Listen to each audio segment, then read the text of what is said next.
Doctor, you hit on the third leading cause of death in the United States, and I'm sure most of us could figure it's either heart-related or cancer or diabetes, things like that. Can you clue us into what that is and why?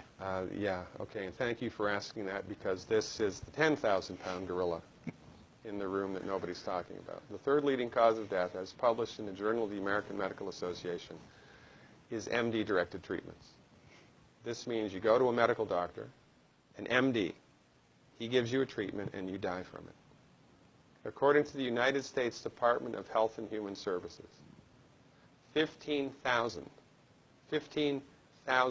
Medicare patients a month are killed by MD treatment, and nobody goes to jail. A handful of terrorists fly 2 planes into the Twin Towers. 3,500 people die, and we go to war. But 15,000 people a month are killed by medical doctor treatments, and we don't bat an eyelash. This is because we have been, I don't want to say brainwashed, that's not the correct term, but we have been, for the last 100 years, kind of led into this false belief. You know, I think it was Marcus Welby that started it, that the medical doctor is king and knows everything about everything. And really, you need to just shut up and follow your medical doctor's advice. Most people in the United States have no idea at all of the history of the evolution of medicine in the United States. In the early 1900s, it was a relatively level playing field between the chiropractors, the osteopaths, the homeopaths, and the MDs. In 1915, 1920, there was something called the Flexner Report. The Carnegie Corporation funded this man named Abraham Flexner. He went all around the country, and he went on stagecoach and train and horseback. This was before the interstate highway system, right? It took Flexner 5 years to do this. He went all around the country and did an inventory of all of the medical schools that prescribed drugs. He brought the list back to the Carnegies, who own drug companies, and then the Carnegies and the Rockefellers gave millions of dollars of free money to the medical schools and hospitals in the United States that were prescribing drugs. That was the beginning of the end. After the Flexner Report, there was no more level playing field in the United States.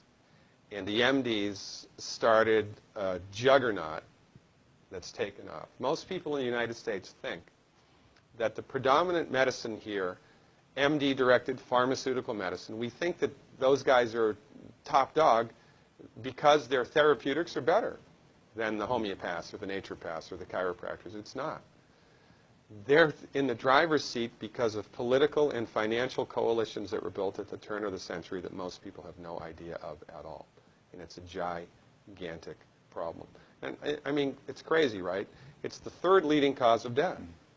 And yet, when the government makes noise about messing with people's insurance, everybody freaks out. Mm-hmm. And that's a whole other thing to talk about, isn't it? Because what is medical insurance?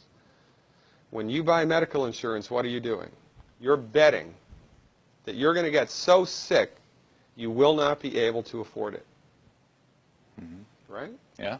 Right. And then, so you pay good money every month to gain access to a system of medicine that's the third leading cause of death in the United States. We need our heads examined, quite frankly. That's why we give, Dr. Wallach and myself collectively, we give 400 free lectures a year. And we're building a grassroots network because people don't know this. I mean, people, I come to my lectures and they look at me and say, couch potatoes live longer? Medical doctors are the third leading cause of death? You know, what's going on here? We're like the people, you know, in Galileo's time saying, hey, everybody, you know, it's the sun that's at the center of the solar system, not the Earth. Well, hey, everybody, the Earth is round, it's not flat. Or, hey, everybody, slavery's a bad thing. Right? This is we have a social agenda here. Why do we have a social agenda? Because people are suffering needlessly. You wouldn't believe, as God is my witness, you would not believe the things that I've seen people recover from in holistic medicine. The body's ability to fix itself is remarkable. And most of the time, all that the body needs to do that is the raw materials that it needs to do that. And we need to stop eating food that's hurting the body. You know, if you put diesel fuel in an unleaded engine, even if it's a brand new Ferrari, it's going to run like crap if it runs at all. There's nothing wrong with the car, it just had the wrong fuel. It's the same with the human body. You give the human body the raw materials that it needs, clean up the diet, Superman, Superwoman. And you know, if you don't get the super status, then at least your blood pressure normalizes, at least your arthritis goes away, at least your anxiety and panic attacks go away, and you can sleep through the night.